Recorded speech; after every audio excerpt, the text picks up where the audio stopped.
ఏం పర్వదేశం, ఏం ఇంతగా ఆలోచిస్తున్నావు? నాకెందుకో ఇక్కడ చదువుబుద్ధి కావడం లేదురా, ఎక్కడికైనా వెళ్ళాలనిపిస్తుంది. అవునా, సరే ఇంగ్లాండ్కి వెళ్ళి బాగా చదువుకో బరిస్టర్. సరే లేరా, థ్యాంక్ యూ.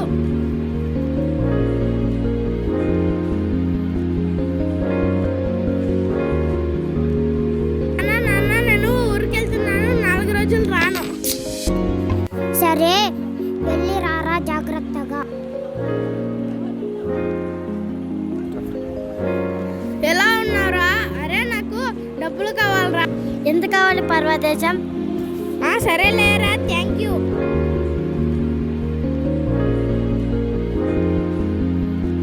ఇంగ్లాండ్కి వెళ్ళేందుకు పార్వతీశం ఏ వస్తువులు తీసుకెళ్లాలని ఆలోచిస్తూ నిలబడి ఉన్నాడు.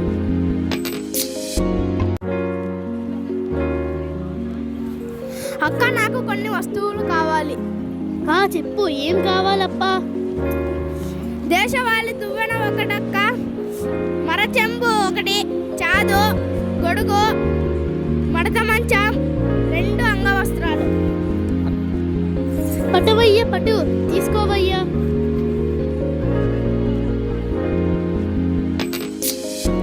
అయ్యో, ఎన్నున్నాయమ్మా?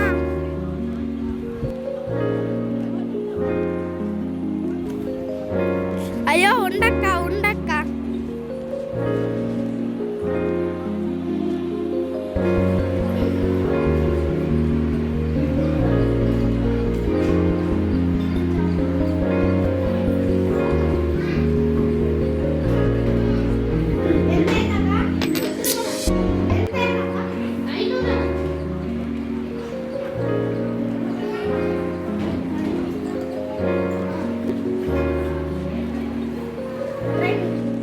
రైల్వే స్టేషన్కి వెళ్తూ టికెట్ తీసుకోవడానికి ప్లాట్ఫామ్ పైన వెళ్తూ ఉన్నాడు పార్వతీశం. సార్, ఊరికెళ్ళాలి, ఒక టికెట్ ఇవ్వండి. వెళ్ళాలప్పా, చెప్పు ఇస్తాను. ఎక్కడికి వెళ్తే నీకేం సార్, ఒక టికెట్ ఇవ్వు. అయ్యా, అలా ఇచ్చేకి కుదరదు, ఊరి పేరు చెప్పు ఇస్తాను. సరే సార్, చెన్నపట్నంకి ఇవ్వు.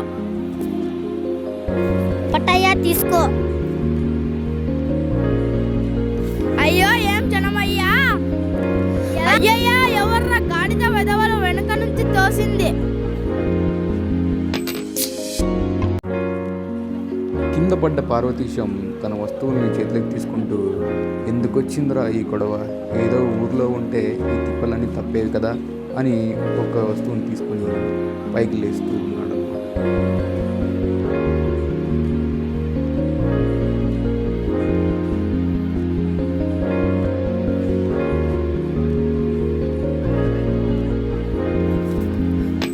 మొదట ఈ సామాన్లు పైన పెట్టేయాలి. అమ్మయ్య, పెట్టేశాను. పార్వతీశం అమాయకత్వాన్ని చూసి అక్కడున్న జనాలందరూ నవ్వుతూ ఉంటారు. పార్వతీశం వారిని ఎవరిని ఏమీ పట్టించుకోకుండా తన పని తాను చేసుకుంటూ సామాన్లన్నీ పైన సర్దుతూ ఉంటాడు. అయ్యో, ఏంటి అప్పుడే రైలు ఆగిపోయింది? జనాలందరూ పార్వతీశాన్ని చూసి అరుస్తూ ఉంటారు. ఇంతలో అక్కడికి సెక్యూరిటీ గార్డులు వచ్చారు. ఎవరిదవ్వ ఇది సామాన్లు? నీ వల్ల రైలు ఆగిపోయింది, 50 రూపాయలు ఫైన్ కట్టు. అయ్యో సార్, నన్ను క్షమించండి సార్, ఇంకెప్పుడు ఇలా చేయను సార్. సరే, అంత